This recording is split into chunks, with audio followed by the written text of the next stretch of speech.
बढ़ते हैं आगे। आईएएस पूजा खेड़कर से जुड़ी हुई बड़ी खबर इस वक्त आ रही है। हिरासत में पूजा खेड़कर की मां को मनोरमा खेड़कर को लिया जा चुका है। किसानों को पिस्तौल दिखाकर धमकाया था मनोरमा खेड़कर ने। केस दर्ज होने के बाद से फरार हो गई थी मनोरमा खेड़कर। पूजा खेड़कर वैसे ही उलझी हुई हैं अपने गलत सर्टिफिकेट के चलते। अपने आईएएस के रुतबे का, ट्रेनी आईएएस के रुतबे का गलत इस्तेमाल करते हुए और उनको वापस बुला लिया गया है ट्रेनिंग से। लेकिन अब मां मनोरमा खेड़कर हिरासत में हैं और मां मनोरमा खेड़कर ने एक कदम आगे बढ़कर काम किया था। किसानों को धमकाने के लिए पहुंची थी और बाकायदा अपनी लाइसेंसी रिवॉल्वर निकाल कर धमकाया था। साथ में कई लोग और भी मौजूद थे। मामला प्रकाश में आया तो मनोरमा खेड़कर फरार हो गई और अब मनोरमा खेड़कर पुलिस के हत्थे चढ़ गई हैं।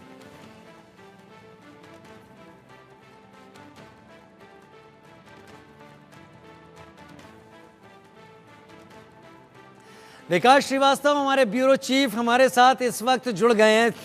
विकास, पूजा खेड़कर, उनकी मां और उनके पिता, ये तीनों का जो ट्रायो है, ये ट्रायो कम से कम कई सारी ऐसी चीजें सामने रखता है जिन पर अगर विस्तार से हम चर्चा या बात करना शुरू करें तो एक बुलेटिन का टाइम कम बैठेगा।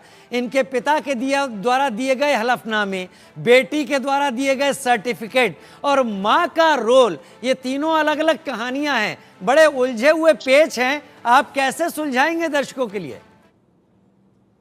बिल्कुल, देखिए, बीते कुछ दिनों में जो जानकारियां इस परिवार से संबंधित पब्लिक डोमेन में आई हैं, उसे देखकर प्राइमा फेसी ये तो कहा ही जा सकता है कि इस परिवार का ट्रैक रिकॉर्ड जो है वो कोई साफ सुथरा नहीं है। ये विवादों से घिरे रहे हैं।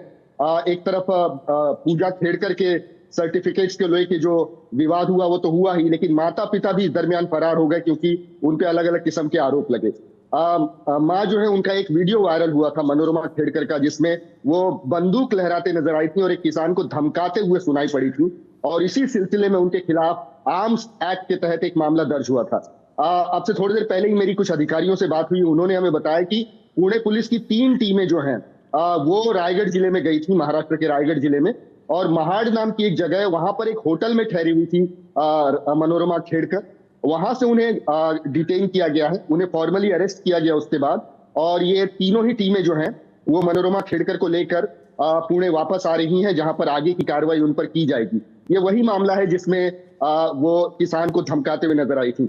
जो जानकारी हमने इकट्ठा की है उसके मुताबिक पुणे में इस खेड़कर परिवार के पास तकरीबन 25 एकड़ जमीन है, लेकिन ज्यादातर पर आरोप है कि इन्होंने धमका कर जो है किसानों से उगाही की है, हड़पी है वो जमीनें। तो इस किस्म के कई आरोप लगे हैं जिनकी जांच जो है पुणे पुलिस कर रही है। इस दरमियान एक डेवलपमेंट और भी है, मैं बता दूं कि पूजा खेड़कर को नोटिस दी गई है पुणे पुलिस की तरफ से, क्योंकि पूजा खेड़कर ने जो पुणे के डीएम है उन पर ही आरोप लगाया कि उन्होंने उनकी मानसिक प्रताड़ना की थी। इस सिलसिले में पूजा खेड़कर का बयान दर्ज कराने के लिए उनको नोटिस दी गई है। तो ये पूरा परिवार ही जो है अब धीरे धीरे संकट से घिरता नजर आ रहा है। विवादों के साए में तो ये पहले से था जी। आर्थिक रूप से जो इस परिवार की हालत है, वो पिता के एफिडेविट और पूजा खेड़कर की अपनी बातों से ही उसमें डिस्क्रिपेंसी सामने आती हैं। ऐसा भी सुना है कि मसूरी से, एकेडमी से इन्हें वापस बुला लिया गया है, इनकी ट्रेनिंग भी बीच में रोक दी गई है। जी बिल्कुल, देखिए, डिसिप्लिनरी एक्शन जो है ये एकेडमी की तरफ से लिया गया है। मसूरी में जो आईएएस अफसरों को जो ट्रेन करती है academy, Lal Bahadur Shastri national training institute of administration, तो इसकी तरफ से ये सुप्रीम बॉडी है जो कि मॉनिटर करती है हर कैडर के आईएएस अफसरों को। तो महाराष्ट्र कैडर से इन्हें वापस बुला लिया गया। इनका प्रोबेशन पीरियड जो है तत्काल प्रभाव से रद्द कर दिया गया और आगे की कार्रवाई क्या होगी अब ये एकेडमी तय करेगी। इस पूरे मामले की जांच एडिशनल चीफ सेक्रेटरी रैंक के एक ऑफिसर जिनका नाम नितिन गडे है वो कर रहे थे।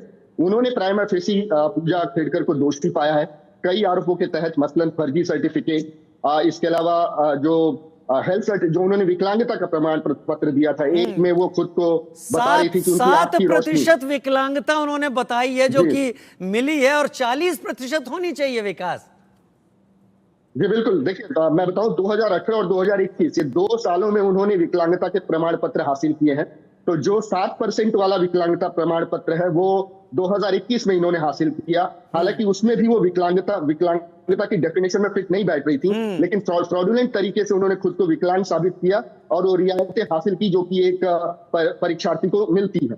2018 में भी उन्होंने विकलांगता का प्रमाण पत्र हासिल किया था और उस समय उन्होंने ये बताया था कि उनकी आंख की रोशनी कमजोर है। लेकिन 2007 में जब वो सीईटी देकर एंटर कर रही थी यूपीएससी एग्जाम के लिए, तब उनकी हालत एकदम ठीक थी, कोई भी उन्हें दिक्कत नहीं थी। तो तमाम किस्म की डिस्क्रिपेंसीज थी जिसकी वजह से इन पर शक गहराया कि किस तरीके से परिवार अपने दमखम का इस्तेमाल करके, अपने बाहुबल का इस्तेमाल करके फ्रॉडुलेंट तरीके से यूपीएससी एग्जाम जो है पूजा खेड़कर को क्रैक करवाना चाहता था, जो हुआ भी। वो चुनकर आई, हालांकि उनका रैंक जो था 841वां था। इसके बावजूद उनका आईएएस के लिए चुना जाना कई किस्म के सवाल खड़े करता है। खुद को इकोनॉमिकल बैकवर्ड दिखाने की कोशिश की गई, non creamy layer certificate submit किया गया, बावजूद इसके कि पिता लोकसभा चुनाव लड़ चुके थे अहमदनगर से वंचित बहुजन आघाड़ी की सीट पर। उन्होंने अपने हलफनामे में बताया कि उनके पास 40 करोड़ रुपए की संपत्ति है। हाँ। विकास, ये सारी चीजें हैं। विकास, समय थोड़ा कम है, लेकिन विस्पर्स इन द कॉरिडोर यही रहेगा कि ये अधिकारियों की एक ऐसी कहानी निकलकर सामने आएगी जो उलझा कर रखी जाएगी। शायद मसूरी एकेडमी में आगे पढ़ाई जानी ना शुरू कर दी जाए कि आपको बेहतर आईएएस बनना है तो इन चीजों से बचना होगा। विकास, मुझे लगता है आगे आने वाले दिन इसकी रिपोर्टिंग के लिए मेरा और आपका सामना होता ही रहेगा, क्योंकि नई चीजें निकलती ही रहेंगी। फिलहाल बहुत शुक्रिया विकास, हमारे साथ जुड़ने के लिए आपका।